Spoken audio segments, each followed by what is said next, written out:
रोशनी film festival Chhatrapati Sambhajinagar 2025 Bharat Ratna doctor Maulana Abul Kalam या सांस्कृतिक हॉलमध्ये संपन्न झाला।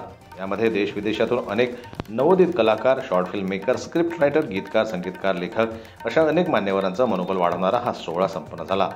यामध्ये प्रथमच लेखक दिग्दर्शक यांचा सन्मान वाढवणारा सोहळा ठरला। शॉर्ट फिल्मच्या माध्यमातून अनेक कलाकारांनी, नवोदितांनी आपला ठसा उमटवला।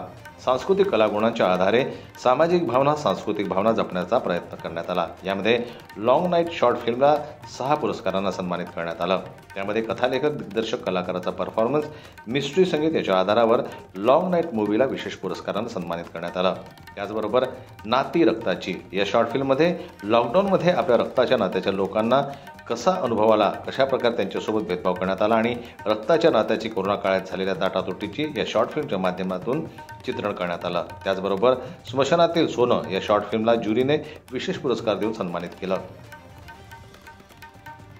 रोशनी इंटरनॅशनल फिल्म फेस्टिवल 6 2025चा जो अवॉर्ड सेरेमनी होता, त्याच्यामध्ये आम्ही नाती रक्ताची म्हणून एक शॉर्ट फिल्म होतं। त्याचे लेखक आहेत आनंदीनंदन अनंत धर्मा बोहीर, त्याचे प्रोड्युसर आहेत रमेश गणपत माळी, डायरेक्टर आहेत विजय पांडुरंग शेडगे आणि असिस्टंट डायरेक्टर आहेत जितेंद्र हिरालाल भगत। तसेच आमचे सिने फोटोग्राफर आहेत, आर्टिस्ट आहेत। त्या सगळ्या आमच्या टीमनी एक नाती रक्ताची एक कोरोनाचा आधार घेऊन की जे दुभंग झालेले आई आणि मुलं आहेत त्यांना एकत्र आणण्याचा कसा प्रयत्न झाला याचा आम्ही थोडक्यात उहापोह केलेला आहे। आणि त्या आमच्या नाती रक्ताच्या शॉर्ट फिल्मला आम्हाला रोशनी इंटरनॅशनल फिल्म फेस्टिवलकडून विनर म्हणून अवॉर्ड करून आम्हाला उत्तम असा प्रतिसाद त्यांनी दिलेला आहे आणि आम्हाला मोटिवेट केलेलं आहे। लावलं व यशस्वी होऊन दाखवलं आहे आणि त्या चित्रपटातील अनेक दृश्य असे का ते समाजाला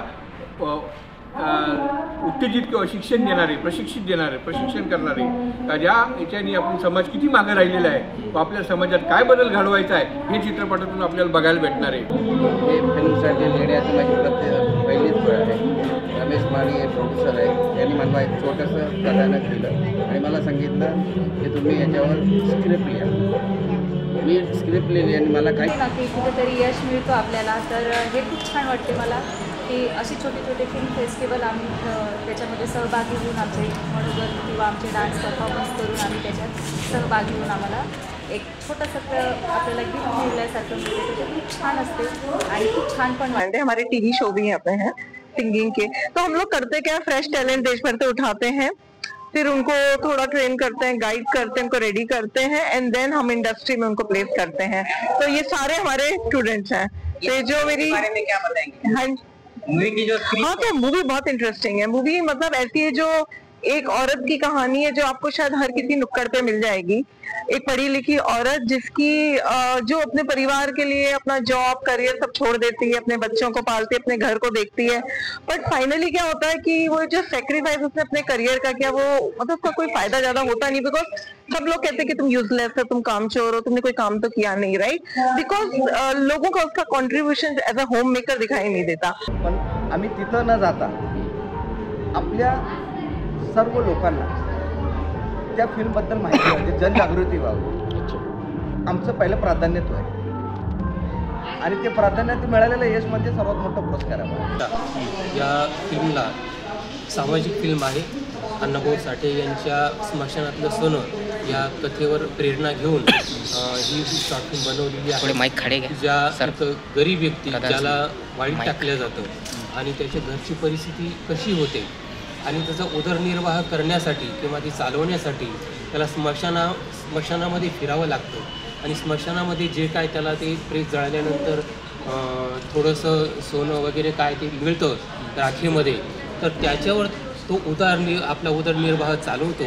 अशा प्रकारची ही कथा आहे। अत्यंत आम्ही आभारी आहेत आयोजक रोशनी इंटरनॅशनल फिल्म फेस्टिवल यांचे 6वं वर्ष यांनी आम्हाला अवॉर्ड दिला बेस्ट स्क्रिप्टमध्ये, म्हणजे 78 कंट्रीजपैकी आम्हाला नामांकित केलं आणि अवॉर्ड पण मिळाला। यासाठी विशेषतः मनापासून मी आभार व्यक्त करतो। हा पुरस्कार माझ्या एकट्याने नसून संपूर्ण माझ्या टीमसाठी आमचे मार्गदर्शक माझे मित्र निखिल गुल्लाने यांनी प्रथमतः मला देवांपासून सपोर्ट केलेला आहे सगळ्या गोष्टीपासून आणि 90 तासात ही फिल्म झालेली आहे। लवकरच ही फिल्म मोठ्या पडद्यावर तुम्हाला बघायला भेटेल। या रोशनी फिल्म फेस्टिवल 2025च्या माध्यमातून बऱ्याच नवोदित कलाकारांना आपले नशीब कलाक्षेत्रात आजमावण्याची संधी देऊन त्यांचं मनोबल उंच करण्यात आलं. त्याचबरोबर पहिल्याच प्रयत्नात बऱ्याच मुलींना पुरस्कार जाहीर झाल्यानं त्यामध्ये शिवशंभू लक्ष्मी या मूव्हीजने प्रेक्षकांच्या मनाला भुरळ घातली. इमोशनल ड्रामाच्या माध्यमातून छोट्या पडद्यावर आपला ठसा उमटवला. अशा संगीतमय आणि बहादर मनोरंजनाच्या माध्यमातून रोशनी फिल्म फेस्टिवल 2025 छत्रपती संभाजीनगर या ठिकाणी संपन्न झाला. जनमत लाईव्ह न्यूज करता छत्रपती संभाजीनगरहून दिलीप वरघट यांची रिपोर्ट.